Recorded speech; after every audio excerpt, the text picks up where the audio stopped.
Hello दोस्तों, कैसे हैं आप लोग? आई होप सब अच्छे ही होंगे। आज हम देखेंगे, हम लोग का सेशन चल रहा था नामकरण के ऊपर, ठीक।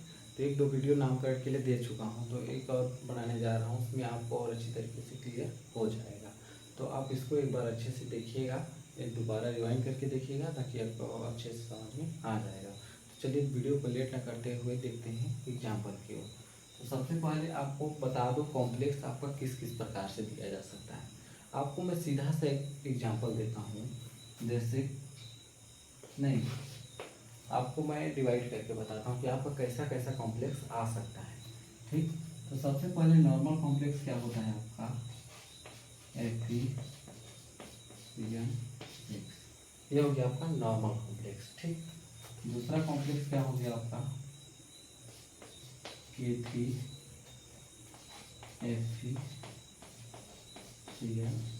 पोस्टर किया ऐसा कॉम्प्लेक्स हो गया, ठीक। तीसरा क्या हो गया आपका, K3CO2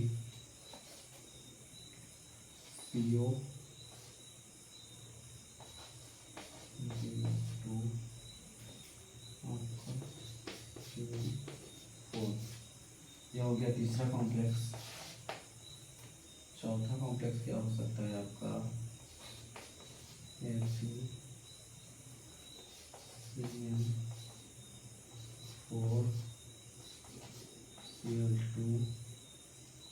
नहीं, ये आपका Br है, ठीक।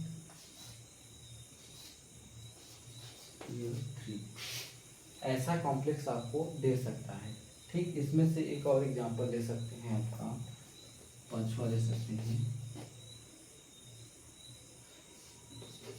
Ni2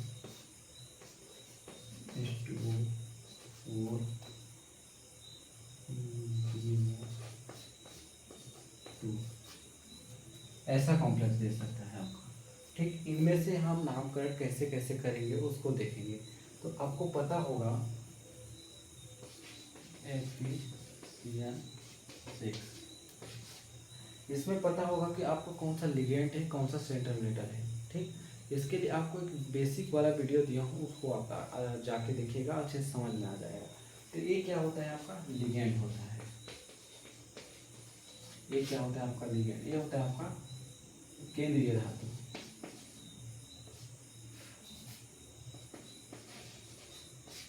केंद्रीय धातु, ठीक। ये आपका केंद्रीय धातु होता है।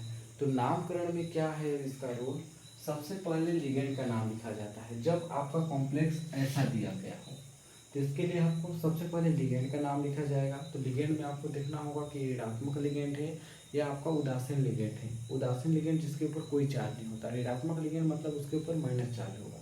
इतना आपको कंफर्म हो गया, ठीक। तो ये रहा लिगेंड के बारे में। इसके बाद यदि आपका जस्ट केंद्रीय धातु के बगल में ऋणात्मक लिगेंड है कोई सा भी, तो उसके जो केंद्रीय धातु का नाम है, जैसे Fe को फेरिक बोलते हैं, CO को कोबाल्ट बोलते हैं, तो उसका नामकरण नॉर्मल नामकरण से आपका 8 शब्द में प्रयोग हो जाता है। जैसे फेरिक का फेरेट हो जाएगा, कोबाल्ट का कोबाल्टेट हो जाएगा। ये दूसरा हो गया, ठीक ना। जब इसको मैं बताऊंगा तो आपको समझ में आएगा। ये नामकरण करने की आपकी रूल होती है। तो इसमें जो भी आपका लिगेंड है उसकी संख्या को भी सबसे पहले लिखा जाता है। जैसे यहाँ पर 6 है तो उसको पहले लिखा जाएगा। जरूरी नहीं कि यहाँ पर 6 दिया हो, आपका 2 भी दे सकते हैं, 3 भी दे सकते हैं, 4 भी दे सकता है। लिगेंड में हमेशा साइनाइड ही नहीं देगा, आपको कुछ भी दे सकता है। ऑक्सीलेट का भी दे सकता है आपका, और एथिलीन डाई टेट्राएमीन, जो आपका षडदंतुर लिगेंड होता है, मतलब टेट्रादंतुर होता है, जिसको हम EN से लिखते हैं। EDTA भी हो सकता है आपका, EDTA ये आपका किताब में दिया होगा, आपको समझ में आ जाएगा, या नेट में सर्च करके देख लीजिएगा कि कौन से लिगेंड होते हैं। ऐसे भी कॉम्प्लेक्स आपको दे सकते हैं। तो ये आपका जनरली पूछे जाने वाले सवाल होते हैं, ठीक। तो इसका नामकरण हम कैसे करेंगे, जब ये तो पता चल गया आपको, ठीक।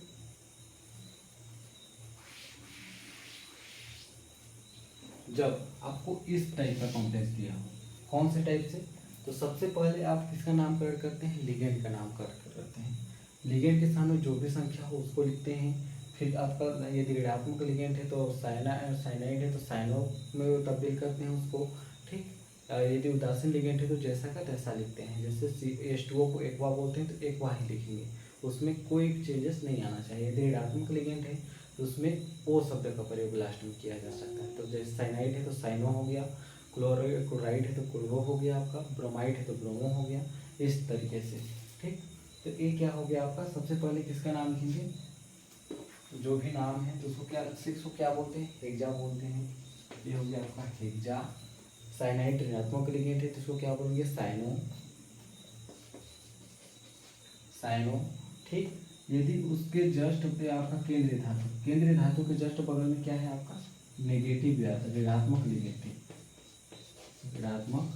लिगेंड है उसके जस्ट बगल में, तो इसको क्या बोलेंगे, फेरिक को फेरेट में तब्दील कर देंगे।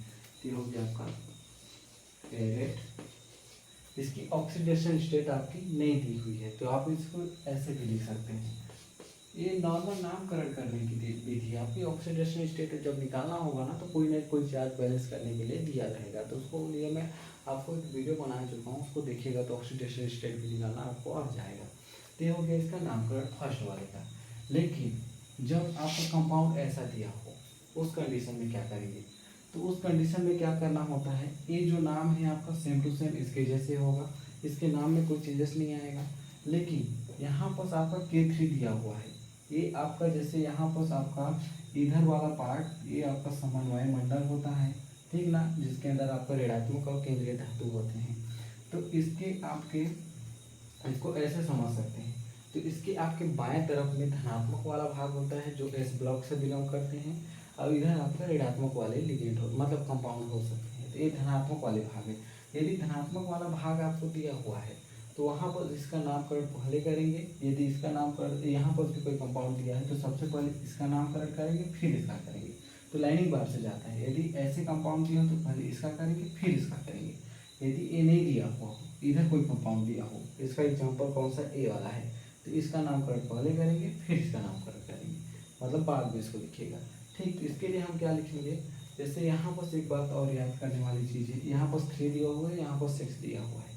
तो धनात्मक वाले जो आपका ए वाले बड़ा वाला पोस्टक है, आपका बड़ा वाले पोस्टक के बाहर जो भी कंपाउंड दिए हों आपको, जो भी मतलब मटेरियल दिया हो, जैसे यहाँ पर पोटेशियम दिया हुआ तो उसके जो भी सामने संख्या है उसको नहीं लिखा जाता, ये आपके ऑक्सीडेशन निकालने में काम आता है बस। इसके अंदर जो भी आपका इस दोनों पोस्टक के अंदर जो भी आप कंपाउंड लिगेंड दिया रहेगा उसके सामने जो भी संख्या दिया रहता है उसको लिखा जाता है, ठीक ना। तो यहाँ बस क्या लिखेंगे, ओनली पोटेशियम लिखेंगे, इसका नहीं कि ट्राई पोटेशियम लिखेंगे, ऐसा नहीं होगा। यहाँ बस होगा आपका दूसरा नंबर का है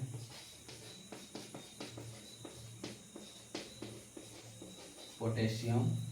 इसके बाद इसका हेक्सासाइनो ऋणात्मक लिगेंड है, सिंपल सी बात। तो हो गया आपका हेक्सासाइनो, फेरेट हो गया क्योंकि ऋणात्मक लिगेंड है, हेक्सासाइनो फेरेट। ये आपका ऑक्सीडेशन स्टेट कितना हो जाएगा, 3rd हो जाएगा। जब ऑक्सीडेशन स्टेट निकालना सिखाऊंगा ना तो उसमें आपको बताऊंगा कि कैसे आता है, तो अब इसको अभी समझ ले रही है, एक बार आप ऑक्सीडेशन निकालने वाले वीडियो को देखिएगा तो समझ में आ जाएगा आपको, ठीक, कि कहाँ से आया कैसे आया। ये हो गया इसका एग्जाम्पल। यदि आपको ऐसा कंपाउंड दिया हो, 2 लिगेंड एक साथ दिया हो कॉम्प्लेक्स में, तो उस तरह उस टाइम में आपको क्या फार्मूला अपनाना होगा। तो इसके लिए क्या करना होगा, आपका ये नाम तो जैसा का तैसा रहेगा, लेकिन जब लिगेंड की बारी आएगी तो उसमें आप कौन से लिगेंड को सबसे पहले लिखेंगे, उसके लिए क्या करना होता है, जो अल्फ़ाबेट होता है ABC, तो उसमें जिस भी लिगेंड का अल्फ़ाबेटिकल नाम पहले आता होगा, जैसे यहाँ पर ब्रोमीन दिया है, यहाँ पर साइनाइड दिया है, तो यहाँ पर ब्रोमीन का B हो गया, साइनाइड का C हो गया। तो सबसे पहले कौन सा नाम आया आपका, B आया, तो ब्रोमीन को पहले नामकरण कीजिएगा, साइनाइड को बाद में कीजिएगा, ठीक ना। तो इसके लिए हम क्या करेंगे, इसको मैं मिटा देता हूँ, ठीक ना। अब एक बार वीडियो को रिवाइंड करके नोट कर लीजिएगा।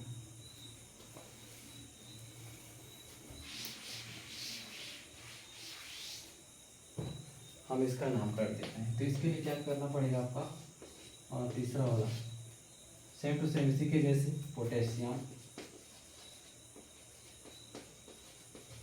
पोटेशियम हो गया, ठीक। इसके बाद आपका लिगेंड की बारी आ गई, तो लिगेंड में क्या हो गया आपका, डाइब्रोमो। 2 को क्या बोलते हैं, डाई बोलते हैं, 3 को ट्राई बोलते हैं, 4 को टेट्रा बोलते हैं, 5 को पेंटा बोलते हैं, 6 को हेक्सा बोलते हैं, 7 को हेप्टा बोलते हैं, ठीक ना। तो ये हो गया डाई पोटेशियम डाई ब्रोमो, ठीक। इसके बाद दूसरा हो गया, दूसरा लिगेंड साइनाइड हो गया, इसको हम बोलेंगे टेट्रासाइनो। इसके बाद आपका कोबाल्ट है, ऋणात्मक लिगेंड है उसके सामने, तो इसको बोलेंगे कोबाल्टेट। कितना ऑक्सीडेशन स्टेट होगा इसका, आपका ऑक्सीडेशन स्टेट आपका इसका हो गया 3 हो जाएगा, 3 हो जाएगा, ऑक्सीडेशन स्टेट 3rd हो जाएगा। ये हो गया इसका एग्जांपल। यदि आपको इस प्रकार का कंपाउंड दिया तो इस प्रकार के लिए मैं क्या बताया कि इधर अधिक कोई पार्ट नहीं हो, तो इधर दिए तो इसका नामकरण हम बाद में लिखते हैं। तो सबसे पहले किसका नामकरण करेंगे, इसका लिखेंगे। इसका लिए सिंपल सी बात, सबसे पहले किसका नाम लिखेंगे हम, बी का लिखेंगे, क्योंकि यहाँ पर सी है और बी है, तो पहले लिगेंड इसके जैसे नामकरण कर रहे हैं। तो इसके लिए आपको क्या करना पड़ेगा, यहाँ पास डाईब्रोमो,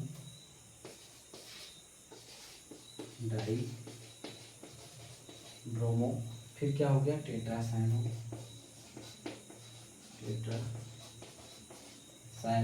फिर क्या हो गया आपका फेरेट, इसके बाद इसकी होगी आपकी 3rd, ऑक्सीडेशन स्टेट निकालिएगा ना तो 3rd आएगा आपका 3rd क्लोराइड, फिर क्लोराइड को लिख लीजिएगा। ये भी आपका लिगेंड है, लेकिन इस वाले लिगेंड में आपका ओ शब्द का प्रयोग नहीं करते। कॉम्प्लेक्स के अंदर जितने होते हैं उसमें भी ओ शब्द का प्रयोग करते हैं। जैसे ए लिगेंड क्लोराइड, ये भी ऋणात्मक लिगेंड है, इसको क्लोरो भी बोल सकते थे, लेकिन ऐसा नहीं होता है। कॉम्प्लेक्स के बाहर वाले जो भी लिगेंड होते हैं उसका नॉर्मल नाम लिखा जाता है, ठीक। ये हो गया इसका एग्जाम्पल। अब इसका एग्जाम्पल देखते हैं हम।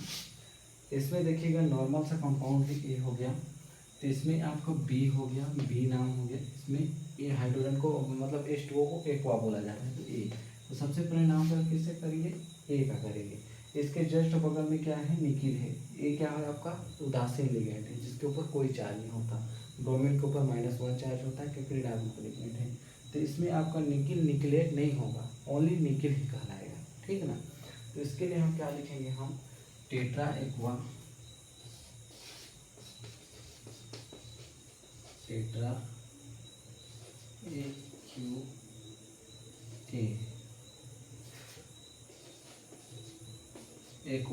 टेट्रा एक्वा डाईब्रोमो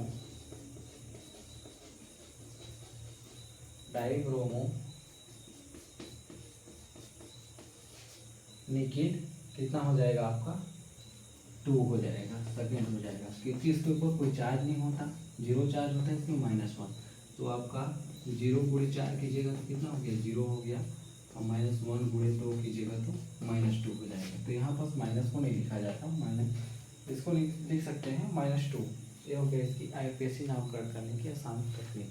तो आपको ऐसे भी कॉम्प्लेक्स दिया जा सकता है। इसके अलावा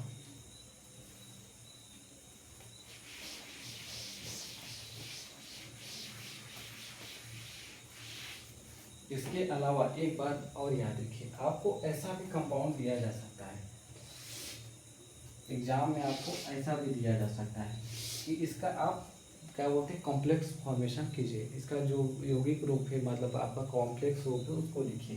इसके लिए आपको क्या करना होगा, मैं जो बताया था आपका उसी को लिखा हूँ, लेकिन एक बार और रिवाइंड करा रहा हूँ, ठीक ना।